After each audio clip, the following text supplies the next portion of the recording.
ရောင်းရတဲ့ငွေအားလုံးဟာအမြတ်မဟုတ်ပါဘူးအားလုံးပဲမင်္ဂလာပါတက္ကရာမကြိုဆိုပါရစေကျွန်တော်ကတော့တက္ကရာမကိုဆိုင်ဖြစ်ပါတယ်ဒီနေ့မှာတော့ကိုပိုင်စီးပွားရေးစလုပ်ချင်တဲ့လူငယ်တွေအတွက်အရန်ကိုအရေးကြီးတဲ့ဗန်နာရေးပညာရေးတစ်ခုကိုမျှဝေပြီးတော့ရှင်ပါတယ်အဲ့ဒါတော့ကျွန်တော်အရင်ဗီဒီယိုမှာပြောပြခဲ့တဲ့အတိုင်း statement of profit or loss statement of cash flow statement of balance sheet အဲ့ဒီတွေထဲက statement of profit or loss လို့ခေါ်တဲ့အရှုံးအမြတ်စာရင်းအကြောင်းပဲဖြစ်ပါတယ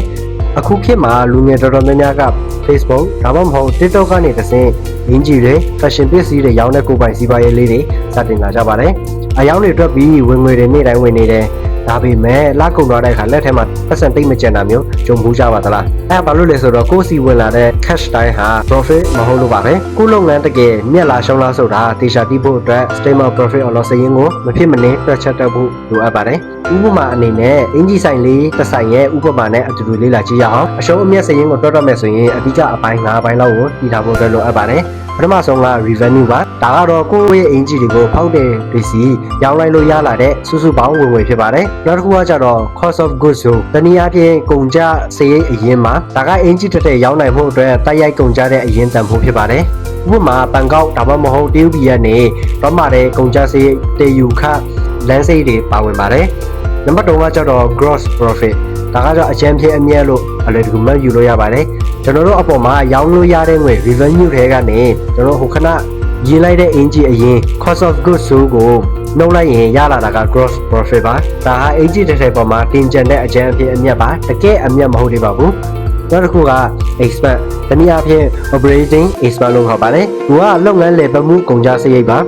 အင်ဂျီအရင်မဟုတ်ပဲလုပ်ငန်းလည်ပတ်ဖို့အတွက်တုံးရတဲ့စရိတ်တွေပါဥပမာကျွန်တော်တို့ Facebook ကို boost လုပ်တဲ့ကြော်ညာခတွေအင်ဂျီထဲတဲ့ပါစေအိတ်ဖိုးတွေ internet ပေနဲ့ဝန်ထမ်းငှားရင်ဝန်ထမ်းလစာတွေပဲဖြစ်ပါတယ်နောက်ဆုံးတစ်ခုက net profit ပါဒါကတော့အတည်အမြတ်ပါစောကရထားတဲ့ gross profit တွေကနေကြော်ညာခတွေပါစေအိတ်ဖိုးတွေအကုန်လုံးကိုထပ်နှုတ်လိုက်ရင်နောက်ဆုံးကျန်တဲ့ငွေဟာကိုယ့်ရဲ့အတည်အမြတ် net profit ပါပဲဒါဟာတကယ်တမ်းကိုအိတ်ကက်ထဲကိုရောင်းရမယ့်ပတ်စံပါပိုပြီးမြင့်တာတော့အောင်အင်ဂျီရောင်းတဲ့လုပ်ငန်းလေးတစ်ခုရဲ့တလားစာအရှုံးအမြတ်စာရင်းကိုတွက်ပြပါမယ်ဒီဆရာလေးကိုကြည့်လိုက်ပါဒီလမှာတင်က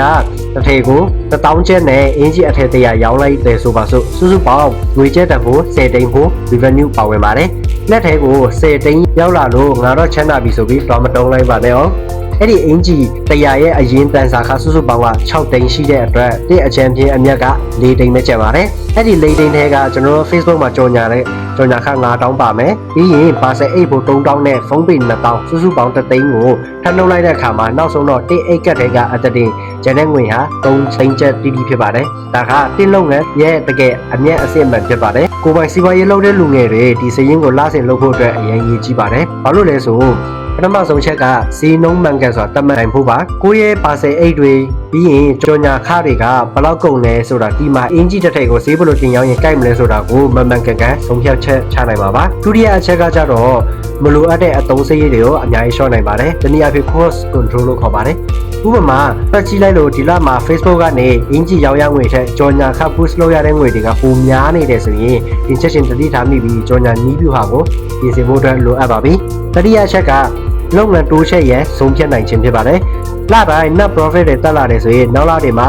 engine design အတစ်တွေပို့တွင်းမလားအလုပ်တမထက်ငားမလားဆိုတာကိုရေရေဝဝဆုံးဖြတ်ချက်ချနိုင်မှာဖြစ်ပါတယ်။အချုပ်အနေနဲ့ပြောရရင်လုပ်ငန်းတစ်ခုလုပ်တယ်ဆိုတာငွေတွေအများကြီးဝင်ဖို့ revenue များဖို့ဆိုတာထက်အိတ်ကတ်ထဲမှာအမှန်တကယ်ကျန်တဲ့ net profit ရှိဖို့ကပိုပြီးအရေးကြီးပါတယ်။ကျွန်တော်ဒီ statement of profit or loss အရှုံးမြတ်စာရင်းဆိုတာတင်းလုပ်ငန်းရဲ့ကျန်းမာရေးအခြေအနေကိုပြသပေးနေတဲ့မှန်တစ်ချက်လိုပါပဲ။ဒါကြောင့်အခုအစပြီး online shop ကနေပဲဖြစ်ဖြစ်အပြင်မှာကိုပိုင်စီးပွားရေးလုပ်မဲ့လူငယ်တွေလုပ်ငန်းရှင်အတစ်တွေအနေနဲ့ဒီနေ့ကစပြီးကိုယ့်ရဲ့လုပ်ငန်းရဲ့ဝင်ငွေနဲ့ထုတ်ငွေကိုဒီစာအုပ်လေးနဲ့ပဲဖြစ်ဖြစ် Excel လေးနဲ့ပဲဖြစ်ဖြစ်စနစ်တကျမှတ်သားထားပြီး profit or loss ကိုတွက်ချက်ကြည့်ဖို့အကြံပြုပါတယ်။ဒီဗီဒီယိုလေးကလည်းစီးပွားရေးနဲ့ပတ်သက်တဲ့အခြေခံဗဟုသုတရှိသွားမယ်လို့ကျွန်တော်ယုံကြည်ပါတယ်။ဗီဒီယိုလေးကိုကြည့်ပေးတဲ့အတွက်ကျေးဇူးအများကြီးတင်ပါတယ်ကျွန်တော်ရဲ့ channel လေးကို like and subscribe မလုပ်ရသေးရင်လုပ်ခဲ့ဖို့တောင်းဆိုပါတယ်နောက်ဗီဒီယိုမှာပြန်ပြီးတွေ့ဆုံကြပါမယ်